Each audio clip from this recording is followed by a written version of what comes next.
hello. Welcome to this week's edition of ChatNite Africa. Why? Now you ask me, why what? Imagine your son, your daughter, your mother, your sister, your dad, your uncle tormented in the love relationship. A relationship supposed to be lubricated with love. We've seen lots of abused relationships, abusive persons in relationships spiral into committing suicide or homicide. Now, the question everybody asks is, why did they get trapped in it? That's the question we have this evening on the show. My name is Divine Chamokong. Thank you for joining us. We will have a jaunty broadcast, and that's because of the quality of speakers we have on the show. Ladies and gentlemen, join me in welcoming adjunct professor at Howard University in Washington, D.C., Dr. Njwen ANYANGWE-NGUTE. Here is Dr. Njwen ANYANGWE-NGUTE on the platform. Thank you, Nate Divine. Thank you for having me. This is an interesting topic, so I'm really glad to join you on this topic. It's a problem. It's a public health issue. So thank you so much for inviting me, and I look forward to having a wonderful night with you both tonight. Thank you, Dr. Njwen ANYANGWE-NGUTE. Thank you once again for accepting our invitation to come on ChatNite Africa. Question number one, Dr. Njwen ANYANGWE-NGUTE. When you talk of abusive relationship, who is the abuser? So let's first of all try to define abuse, right? So what really is abuse? So abuse is when you have violence against an intimate partner. So whoever is the survivor of that abuse is the one who is being abused. The abuser is the perpetrator of the abuse. So it could be a man, it could be a woman. We have to remember that not all abuse is from a man.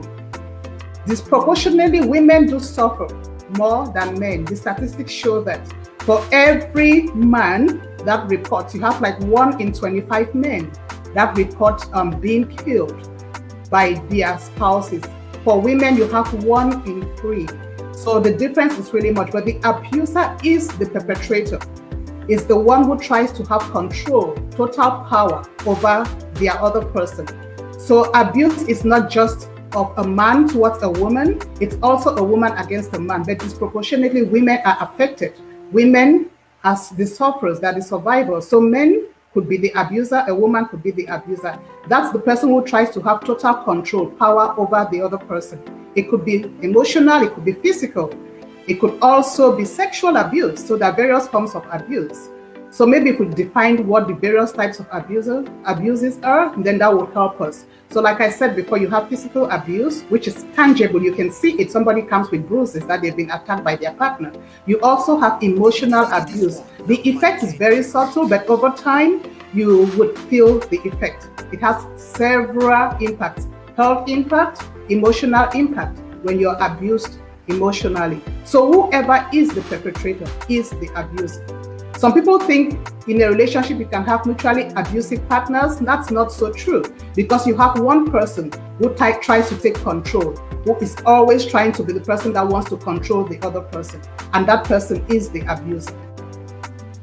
That's Dr. Njwen ANYANGWE-NGUTE. Tell me, Njwen, women contextualize abuse.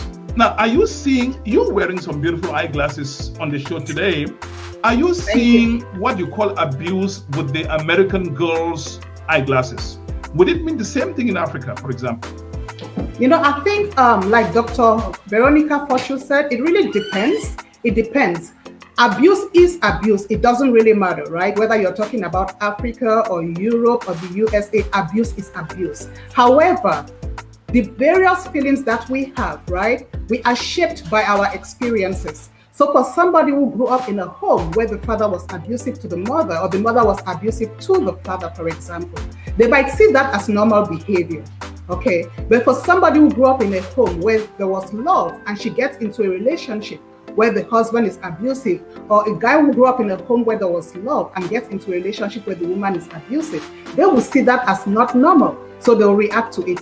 Abuse is abuse. If you shove somebody and it's a pattern of behavior, if you continuously try to diminish somebody, you make them to lose their self-esteem. Okay, that is abuse. And again, if it is a pattern of behavior, we have all been in relationships where we could yell at each other, we could shove each other when we are angry, we have an argument. That's unhealthy. But when it becomes a pattern of behavior, it is abuse. So whether or not you're in the United States or you are in Africa or in Alaska, wherever you are, abuse is abuse. However, some people might accept it better than others, and they might think, oh, this is a normal way of life for several reasons. One, because they live in that kind of environment, and that's what they know. Because what do they say? Monkey see and monkey do, right? So that's what they know. So, well, it's normal behavior. I saw my father disrespect my mom.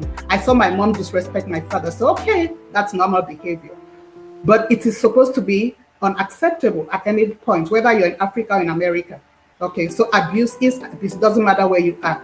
Some people might try to normalize it. Let's get to the nitty-gritties of it. What do you define? What is abuse?